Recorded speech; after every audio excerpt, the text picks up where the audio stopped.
नमस्कार मंडळी, रामकृष्ण हरी. तर बघा, आज व्हिडिओ बनवण्याचं जे कारण आहे, तर आपला जो व्हिडिओ होता तो दुसरा संदर्भात येणार होता. पण आजचा व्हिडिओ हा आलेला आहे कारण की पुण्यामध्ये जर अशी घटना जर घडत असेल की जे वारकरी दिंडीसाठी आलेले असतात त्यांच्या बाबतीत जर असं काही घडत असेल तर खूप ही दुःखद घटना आहे. कारण हे असं घडणं चुकीचं आहे. कारण इतक्या लांबून ते आता आजोबा वाशिममधून आलेले आहेत बघा, आणि इतका म्हणजे रडतायत, आक्रोश करतायत. त्यांना इतकं म्हणजे दुःख झालेलं आहे. ते वाशिममधून आलेले आहेत, तर ते वारकरी संप्रदायातले आहेत आणि दिंडीसाठी आलेले आहेत ते, आणि त्यांच्या बाबतीत ही अशी घटना घडलेली आहे. त्यामुळेच मला हा व्हिडिओ करावासा वाटला. तर काय झालेलं आहे की ते आजोबा पुण्यामध्ये जेव्हा दिंडीचा मुक्काम होता त्यावेळेला अंघोळ करत होते. अंघोळ करत असताना त्यांच्या बाबतीत अशी एक घटना घडून आली की असं काही घडेल असं त्यांना सुद्धा वाटलं नव्हतं, तर ते तसं घडलं त्यांच्या बाबतीत. इतका लांबून माणूस वारीसाठी आलेला असतो आणि त्याच्या बाबतीत जर असं घडत असेल तर काय काय बोलायचं तरी काय आपण. तर काय घडलं हे मी तुम्हाला तर सांगते. तर आजोबा ज्या वेळेला तिथं पुण्यामध्ये मुक्काम होता त्यावेळेला तिथं ते आंघोळ करत होते. कुठे आंघोळ करायला लागल्यानंतर एक माणूस आला त्यांच्यापाशी आणि तो माणूस म्हटला की महाराज महाराज म्हणून त्यांना म्हणायला लागला. अगदी त्यांना साबण लावतो तुमच्या अंगाला असं म्हणायला लागला. ते आजोबा नको म्हणत होते, विरोध करत होते, नको माझं मी लावतो. तर त्यांच्यावरती कसं जबरदस्ती करून त्यांना साबण लावला. ते बनेल घालून बनेलवरतीच आंघोळ करत होते. त्यांचं बनेल काढण्यात आलं आणि बनेल काढून त्यांच्या अंगावरती पाठीवरती खाजाची पावडर असते ती खाजाची पावडर टाकली. तोंडाला सगळा पूर्ण साबण लावला, भरपूर फेस आहे आजोबा. आणि तिथून त्यांचे जे पैसे होते 5,000 रुपये त्यांनी जे आणलेले होते सोबत ते, आणि बाकीचं जे काही थोडंफार साहित्य होतं ते घेऊन ते तिथनं चोर पळून गेले. ते आजोबा जे आहेत त्यांनी जेव्हा तोंड धुतलं आणि त्यांच्या पाठीमध्ये खाज होऊ लागली आणि पटकीनं आंघोळ करून ते त्यांच्या कपड्यापाशी गेले. तर त्यांचे कपडे जे त्यामध्ये पैसे ठेवलेले होते ते पैसे घेऊन तो चोर होता तो पळून गेलेला होता. असे किती चोर असतील तुम्ही सांगा. वारकरी जेव्हा दिंडीसाठी निघतात त्यामध्ये भरपूर असे चोर ही त्या घोळक्यात असतात. फक्त जरा पोलिसांनीही थोडीफार खबरदारी घेणं खूप गरजेचं आहे. अशा जर घटना जर घडत असल्या, ते वयस्कर लोक असतात त्यांच्या बाबतीत एवढ्या लांबून ते आलेले असतात, तर त्यांनी काय करायचं. अशा जर घटना जर घडत असेल तर त्यांचे 5,000 रुपये गेले. थोडंफार जे काही खिशामध्ये साहित्य आणलेलं होतं तेही त्यांचं घेऊन गेले. आणि त्याबरोबर एक आजी होत्या, त्या कर्नाटकातून आलेल्या होत्या आणि त्यांचे 500 रुपये आणि काहीतरी त्यांचंही साहित्य तेही त्या चोरांनी नेलेलं आहे. आणि त्या चोरांपैकी एक चोर आहे तो सापडलेला आहे आणि पोलिसांनी जास्तीत जास्त त्यांची खबरदारी म्हणजे खातिरदारी करावी.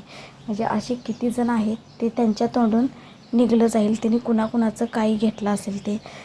ते आजोबा रडत होते, आक्रोश करत होते, म्हणत होते मी एवढ्या लांबून आले वारीसाठी आणि माझं इथं आल्यानंतर साहित्य केलं. तर पुण्यासारख्या सिटीमध्ये जर असं काही घडत असेल तर माणसांनी काय करायचं. वर्षातून एकदा दोनदा वारीसाठी लोक एवढ्या लांबून येतात आणि ते वयस्कर असतात आणि त्यांची जर फसवणूक करून त्यांच्यावर जर जबरदस्ती करून जर अशा घटना जर घडत असल्या. आज माझा व्हिडिओ बनवण्याचा हाच संदर्भ होता. कारण व्हिडिओ बनवणार होतो दुसऱ्या ह्याच्यावरती मुद्द्यावरती, पण हा जो मुद्दा आहे तो बनवण्याची वेळ आज आली. तर कसं असतं माहिती आहे का, आता मी इंस्टावरती एवढे व्हिडिओ बघत होते तर सगळ्या व्हिडिओवरती तेच आजोबांचा आक्रोश समोर दिसत होता. आजोबा अक्षरशः ते रडत होते. अशा जर घटना जर घडत असल्या तर जास्तीत जास्त पोलिसांनी खबरदारी घेतली पाहिजे अशा लोकांची.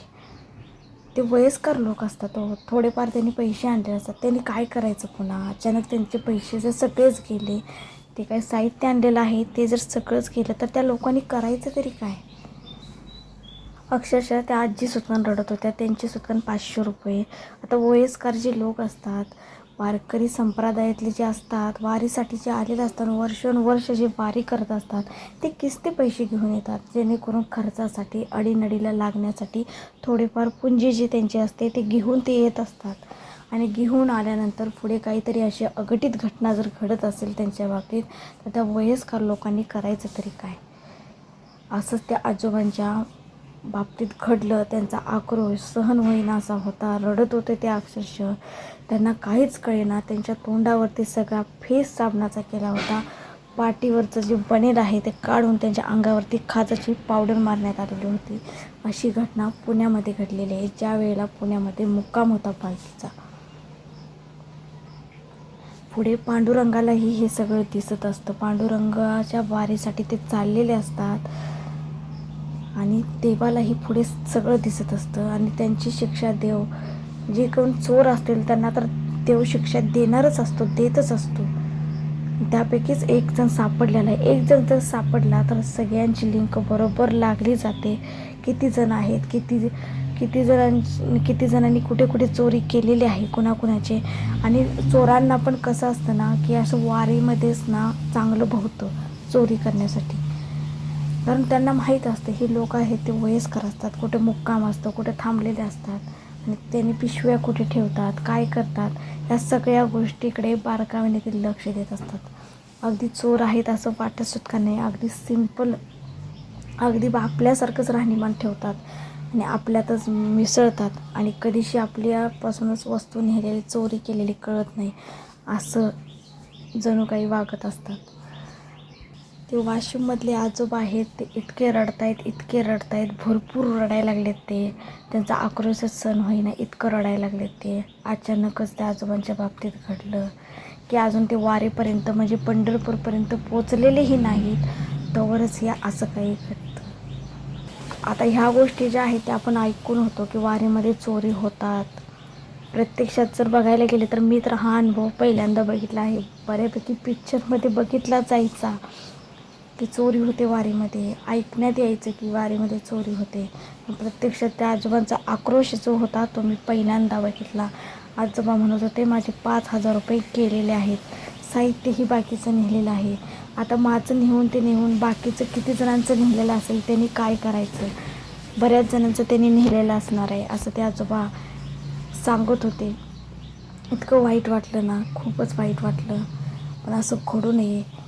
वर्षातून 2 वेळेला वारी असते. वारीसाठी लोक लांबून येत असतात. त्यांचं जे साहित्य असतं त्यांनी विश्वासाने, पांडुरंगा त्यांच्या पाठीशी असतो, विश्वासाने त्यांनी ते साहित्य ठेवलेलं असतं आणि आंघोळीसाठी गेलेले असतात. आंघोळीसाठी गेले म्हणजे तिथंच साईडला ते आंघोळ करत होते आणि तितक्यातच तोपर्यंत त्यांच्या बाबतीत ही घटना घडली. आजोबांच्या बाबतीत घडून आणि त्या आजींच्या बाबतीत सुद्धा हीच घटना घडली. म्हणजे किती जण असू शकतात वारीमध्ये चोरी करणारे लोक, पण त्यांना शिक्षा हा देव देतोच. पांडुरंग वरून बघत असतो. गोरगरिबांचं असं लुटून खाणारी नेणाऱ्यांना कधीही सुख समाधान लागत नाही. या हाताने चोरी केली तर त्या हाताने त्यांना काहीतरी पुढे कर्म भोगावेच लागतात. ते वयस्कर आहेत आणि ते रडतायत. प्रत्येक व्हिडिओमध्ये ते रडतायत, नुसते रडतायत. मी एवढ्या लांबून वारीसाठी आलो आणि माझ्या बाबतीत ही अशी काहीतरी घटना घडली म्हणून. सोशल मीडियावरती इतका तो प्रचंड व्हायरल झालेला हा व्हिडिओ आहे, तुम्हीही बघू शकता. आता किती जणांचं काही साहित्य नेलं हे आपल्यालाही माहीत नाही आहे, पण ते आजोबा म्हणतात की माझं नेऊन किती जणांचं नेलेलं असेल साहित्य. आणि अशा वारीमध्ये चोरी करणाऱ्या लोकांना कठोरात कठोर शिक्षा व्हायला हवी. म्हणजे कुठल्याही लोकांना पुन्हा वारीमध्ये चोरी करण्याची हिंमतही होणार नाही. इतके पोलीस असताना सोबत तरीसुद्धा वारीमध्ये चोरी झालेली आहे. आता पोलीस जरी म्हणायला गेले तर तेही एक माणूस आहे, फक्त त्यांच्या अंगावरती खाकीवरती आहे. ते तर कुठं बंदोबस्त करणार. पालखी ज्यावेळेला येते, वयस्कर लोक असतात, धक्काबुक्की होते, एखादं पडलं जातं, त्याला तुडवण्यात येते. बाकीची माणसं काय करतात, पळत जाण्याच्या नादामध्ये. आता एक व्हिडिओ मी सकाळी बघितला, तर ते काय करत होते, एक मावशी होत्या, धक्का लागून त्या खाली पडल्यानंतर ते पोलीस इतके खरंच चांगले होते. पोलीस दादा जे होते ते पळत गेले आणि त्या मावशींना उठवण्याचा प्रयत्न करत होते. बाकीचे जे वारकरी होते ते पळण्याच्या मागे होते, पळत होते. ते अक्षरशः त्यांना थोडासा धक्का पायाचा नकळत लागत होता. एवढ्या गर्दीमध्ये चेंगराचेंगरी होत होती. त्या पोलिसांना खरंच सलाम. त्या दादांना अक्षरशः ते जाऊन ते उठवत होते. प्रत्येक गोष्टीकर पोलिसांना लक्ष बारकाईने द्यावं लागतं आणि जरा दुर्लक्ष झाल्यामुळे ही घटना घडलेली आहे. शेवटी तेही माणूसच आहेत, फक्त त्यांच्या अंगावरती खाकी वर्दी आहे. जिथे त्यांना बंदोबस्त लागला जातो तिथे ते वेळेवरच जात असतात आणि निरीक्षणपणे लक्ष देत असतात. इकडची नजर तिकडं झाल्यानंतर अघटित घटना सहज घडत असते. आणि हे जे कोण चोर आहेत त्यांना कठोरात कठोर शिक्षा व्हायला हवी. ते आजोबा आक्रोश करून रडत आहेत. पुण्यामध्ये अशी घटना घडली, अजून ते पंढरपूरपर्यंत सुटकानं पोचलेले नाही आहेत. निम्म्या ह्याच्यामध्येच तर त्यांच्या बाबतीत घटना घडली असेल तर पुढे कसे. चंद्रभागामध्ये जेव्हा पांडुरंगाच्या तिथं मंदिरापाशी गेल्यानंतर चंद्रभागामध्ये आंघोळीसाठी लोक जातात. कपडे वरतीच काढून ठेवले जातात आणि आंघोळ करेपर्यंत एखाद्याचा शर्ट त्यामधले पैसे घेऊन गेलेले असतात. अशाही घटना मी थोड्याफार ऐकलेल्या आहेत. प्रत्यक्षात आचरणात जर या अशा घटना घडत असल्या, माणसं देवावरती विश्वास ठेवून हितवर आलेले असतात आणि देव त्यांच्या पाठीशीच असतो सदैव. आणि पंढरपूरच्या ठिकाणी पण चोरी होत असेल तर काय करायचं. आणि त्या माणसांनाही माहीत असतं की बाबा पंढरीच्या वारीला जेव्हा लोक येतात त्यावेळेला कपडे आंघोळीसाठी जेव्हा जातात त्यावेळेला कपडे वरतीच काढून ठेवून जातात आणि त्यावेळेला ते त्यांचा मोबाईल असो किंवा पैसे असो काहीही असो ते तिथून पळवून घेऊन गेले जातात. पण एखादी चतुरही माणसं त्यामध्ये असतात की एखादा ओळखीचा आपल्या गोष्टीतला जर व्यक्ती असेल तर त्याच्यापाशी आपलं साहित्य ठेवणारे मगच आंघोळीला जाणे असे असतात. पण एखाद्याला काही नाही सुधारलं तर तो काय करतो, वरती ठेवतो. एखाद्याच्या ओळखीचा वगैरे कोणी माणूस नसेल तर तो काय करतो, जे आपलं साहित्य आहे ते वरती ठेवतो आणि आंघोळ करून येतो. तोपर्यंत येईपर्यंत त्याचं साहित्य तिथनं उचलून घेऊन गेलेले असतात.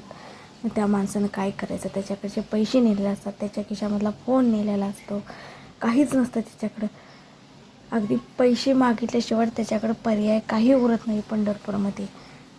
तो त्याच्या गावापर्यंत पोचणार तरी कसा, अशी परिस्थिती त्याच्यावरती निर्माण होऊ शकते.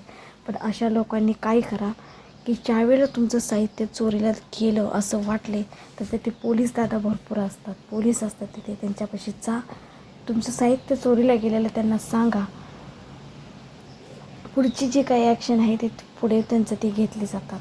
जरी तुमच्याकडे नंबर नसेल किंवा काही नसेल, आता सोशल मीडिया इतकं पुढं गेलेलं आहे की एखादा जरी फोटो आपण सोशल मीडियावरती टाकला तर तो प्रचंड व्हायरल होतो.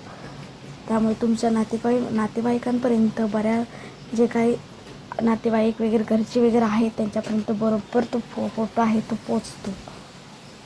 आणि त्या पोलिसांच्यामुळे काय होतं तर तुम्ही तुमच्या घरापर्यंत सुरक्षित पोचू शकता. असं म्हणू नका माझं साहित्य गेलं, आता माझ्यावरती भीक मागण्याशिवाय काही पर्याय नाही आहे. तर ते पोलीस असतात, त्यांच्यापाशी जा, तुमचे जे काही साहित्य हरवलेलं आहे ते सगळं तुम्ही सांगा. मी आंघोळीला गेल्यानंतर माझं साहित्य आल्यानंतर बघतोय तर तिथं नव्हतं, सगळं सांगा. पुढची जी काही ॲक्शन आहे ती घेतात. त्यामुळे देवाच्या दारात आपल्याला न्याय हा मिळतोच. फक्त असं करू नका की आता मी काय करू, माझं साहित्य गेलं, रडत बसणं हा पर्याय नाही आपल्याकडे. कारण अशा वेळेला जेव्हा गर्दीचं ठिकाण जास्त वारकरी वारीसाठी येतात, गर्दी प्रचंड असते, अगदी मुंगीसुद्धा त्या गर्दीतून जाऊ शकत नाही इतकी गर्दी असते. आणि त्या गर्दीमध्ये चोरीचं प्रमाण जास्त होतं. कारण त्या चोरांना पण संधी घावते. वयस्कर लोकांचं जास्तीत जास्त जे साहित्य असतं ते जातं, कारण तिथेच त्यांना ती संधी असते. त्यामुळे तुम्ही सर्वांनी काळजी घ्या, सुरक्षित राहा. रामकृष्ण हरी. जास्तीत जास्त हा व्हिडिओ शेअर करा आणि लाईक करून सबस्क्राईब करा.